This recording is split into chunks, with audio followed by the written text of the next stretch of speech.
The Plaza Hotel's grand ballroom sparkled with Manhattan's legal elite as I sat at the children's table, carefully cutting chicken nuggets for my young tablemates.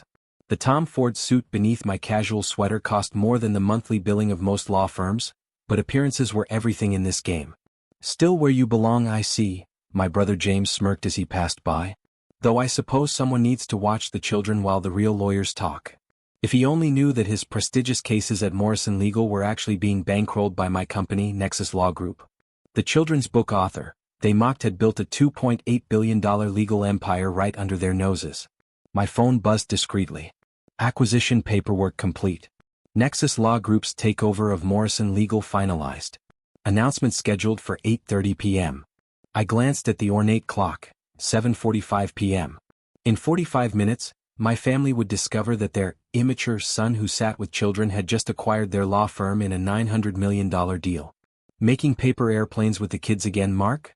My sister Catherine's voice dripped with condescension. "At least try to act professional during Dad's 65th birthday." The irony was delicious. Those paper airplanes were actually complex merger documents I was reviewing while maintaining my cover. Every origami creation concealed another piece of my takeover strategy.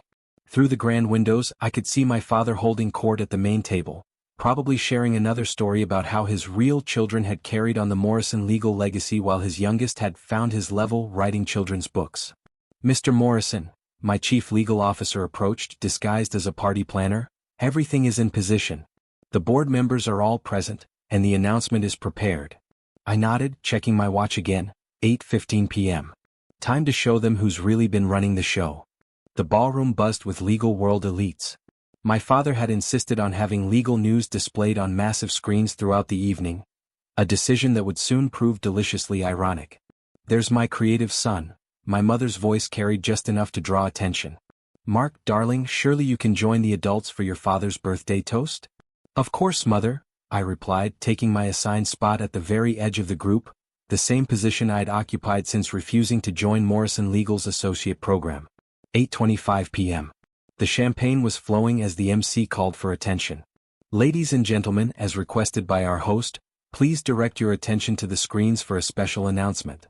My father raised his glass, expecting to see his firm's latest rankings. Instead, the breaking news banner flashed across every screen. "Breaking: Nexus Law Group acquires Morrison Legal in $900 million deal. Legal empire reveals CEO identity. Wall Street stunned by Morrison takeover." The champagne glass froze halfway to my father's lips as his eyes locked onto the screens. In that moment, a decade of dismissal and condescension crystallized into dawning horror. I stood from the children's table, removing my casual sweater to reveal the impeccable suit beneath. "Dad," I said into the sudden silence, "I believe it's time we discuss a change in management." The ballroom fell into stunned silence as the screens continued to flash with headlines. "Mark Morrison, from children's author to legal titan. Nexus Law Group's mysterious founder steps into spotlight. Morrison Legal Partnership shares soar 250% on acquisition news." "This has to be some mistake," James stammered, his gold cufflinks catching the light as his hands trembled.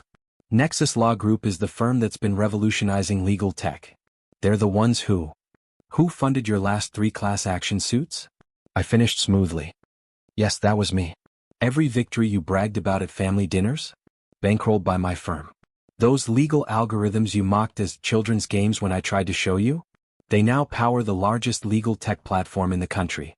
My security team, all disguised as event staff, moved into strategic positions around the room. The waiters and party planners transformed into executive protection, their earpieces now visible. For those just joining this revelation, I spoke into the microphone, my voice carrying the authority of someone who commanded billions. "I'm Mark Morrison, founder and CEO of Nexus Law Group. You might know us from our AI legal research platform, our revolutionary case management system, or perhaps from the fact that we now own Morrison Legal." Catherine's senior partner husband turned ghostly pale, suddenly realizing he'd been unknowingly using my technology while mocking my children's books at family gatherings. "The stories you wrote," my father's voice cracked, "all those times you were playing with narrative structures, were actually case studies in legal precedent," I confirmed. "Every children's book I published contained coded analyses of landmark cases. While you thought I was drawing pictures, I was building the most sophisticated legal empire in history." The screens updated with more breaking news. Nexus Law Group reveals global reach. $2.8 billion empire built in secret. Wall Street scrambles as legal world's greatest mystery is solved. Mark Morrison, the billionaire who sat at the kids' table. My mother clutched her pearls, swaying slightly. But your little writing studio? Is actually the headquarters of Nexus Law Group's research division, I explained, enjoying the cascade of realizations crossing their faces. Every time you dismissed my cute little books, I was acquiring another law firm. Those children's stories you thought were so beneath you? Each one funded another piece of my empire.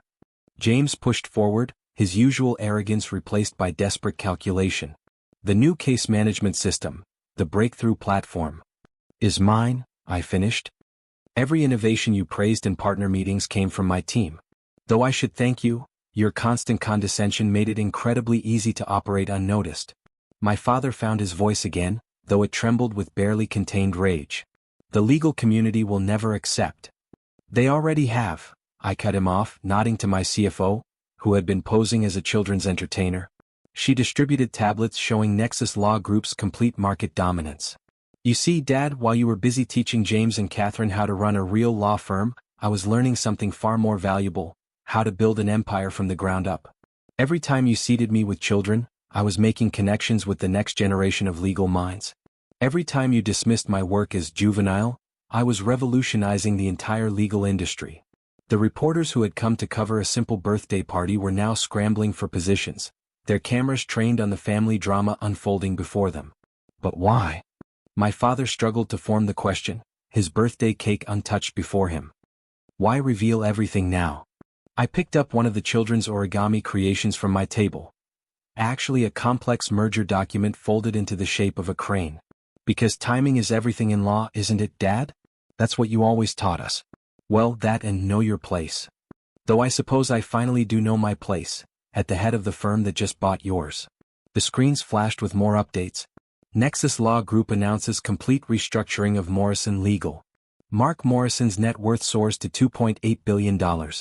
Legal genius emerges from children's table to claim industry crown. Catherine, desperately trying to salvage something, stepped forward. Mark, about all those times we mocked your books.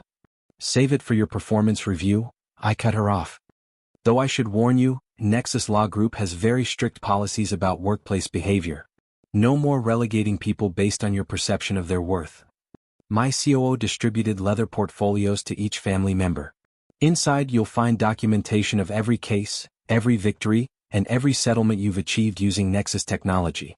I've been particularly detailed about the correlation between your mockery and my strategic acquisitions. You can't just take control, James protested weakly. Actually, I can and I will, I replied, producing another document. Nexus Law Group is implementing immediate changes to all Morrison legal operations. Your access to our legal platforms ends at midnight. Consider it my birthday gift to Dad, showing him exactly how much his real law firm relied on his childish son. The ballroom buzzed as the legal world's elite recalibrated their understanding of power. The son they'd banished to the children's table had just revealed himself as the architect of their success. You know what's fascinating? I addressed the room, gathering the origami documents.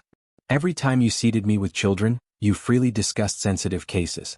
Every time you dismissed me as immature, I was learning exactly how to revolutionize your industry. Every time you looked down on the son writing children's books, you were actually dealing with the future of legal technology. My mother attempted one last intervention. Darling, surely we can discuss this as a family? Oh, now you want to include me with the adults? I smiled, gesturing to my former seat. Funny how that works when you discover your embarrassment of a son controls the technology that powers your entire legal practice. Standing at the podium, I surveyed the room. Let me be clear, Nexus Law Group will be implementing immediate changes. First, the firm culture. No more hierarchical seating arrangements. Second, the leadership. Those who judged books by their covers will find themselves with significantly reduced roles.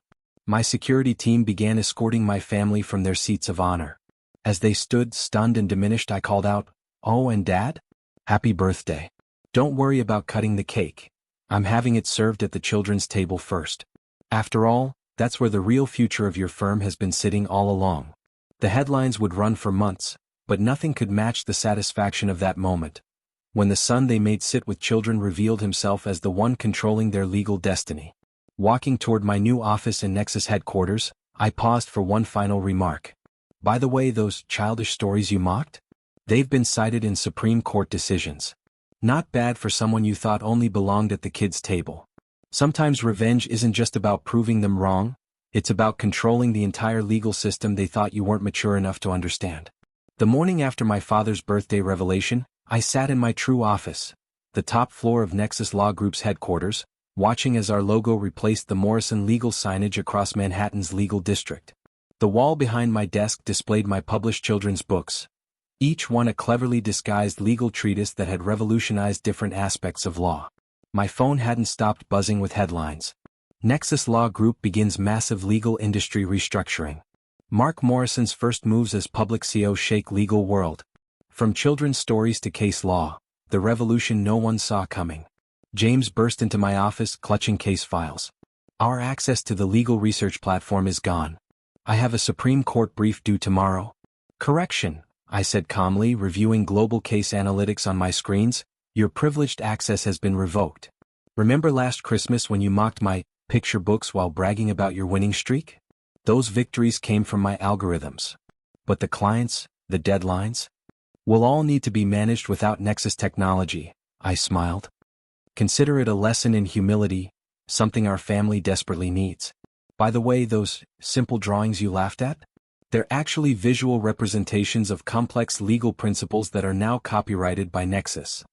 The screens in my office displayed live updates. Morrison Legal partners scramble as Nexus cuts access. Legal industry giants rush to secure Nexus partnerships. Mark Morrison announces new legal tech standards. Catherine stormed in next, her law review articles in hand. My entire research database is locked. The Bar Association is meeting today. Interesting timing, I mused, pulling up a children's book illustration that, when properly decoded, contained the very legal framework she needed. Amazing how quickly childish pictures become valuable when they're the key to your professional survival. My mother arrived, social calendar in chaos. The legal charity board. Will now meet in my children's reading room, I cut in. Though I hear the young readers there understand complex legal principles better than some of our senior partners. The operations center below, where I'd spent countless nights coding legal algorithms while supposedly drawing storybooks, now pulsed with activity as Nexus Law Group's empire expanded by the hour. Your stories, my mother whispered, finally examining one of my books closely. The patterns in the illustrations are actually detailed legal frameworks, I confirmed. Every character represents a legal principle, every plot line a precedent-setting case. While you were mocking my childish work, I was literally rewriting the law. My father was last, escorted in by security. He looked older somehow, without his firm's reputation to stand on. The Bar Association, he began, is currently reviewing how my children's books have advanced legal education more than your traditional methods, I interrupted. Every case law, every precedent, every legal innovation you claimed as Morrison Legal's contribution, all came from the son you seated with children. I pulled up Nexus Law Group's global impact metrics on the screens. See these statistics? Each one represents a legal breakthrough achieved while you thought I was drawing bunnies. The same bunnies that now represent multi-million-dollar legal patents. You're destroying everything I built, he whispered. No, Dad. I'm showing you everything you failed to build, a firm that values innovation over tradition, creativity over conformity, and actual brilliance over perceived maturity. I turned to the window, watching as young law students gathered below, each holding copies of my children's books, now recognized as revolutionary legal texts in disguise. A gentle knock revealed Miss Chin, my former elementary school librarian who had been the first to recognize the complex patterns hidden in my stories. Mr. Morrison, she smiled, your latest book just became required reading at Harvard Law. Perfect timing, I replied, remembering all those afternoons when my family thought I was wasting time in the library. Send copies to every member of Morrison Legal. Make sure they start with the picture book section, since that's all they thought I was capable of creating. Just then my phone buzzed with another headline. Supreme Court cites Morrison's Bunny and the Bench in landmark decision.